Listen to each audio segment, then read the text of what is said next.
Hi, my name is Douglas Ford. I'm the co-founder and CEO of Chromie Health. This has been an incredible event. It's been exciting getting to meet all the nurses at AONL, getting to see everybody, familiar faces, new faces, and honestly, it's been really exciting getting to talk all about Chromie and the benefits of Chromie and how incredible Chromie is at solving last-minute nurse staffing gaps. Hi, my name is Scott Sosowski. I'm the co-founder and CTO of Chromie Health. Nurses are undervalued in healthcare.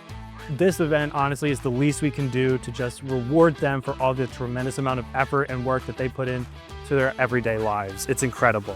To see so many amazing nurses here with so many beautiful stories. The same stories, honestly, about being burnt out, having trouble staffing their own hospitals.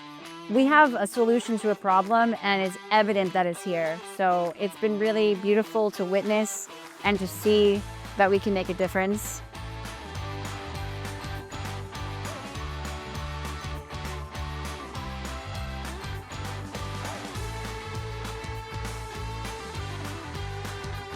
And we're just excited to get Chromie Health implemented into all these different hospital systems to really improve the lives of nurses and make hospitals run more efficiently.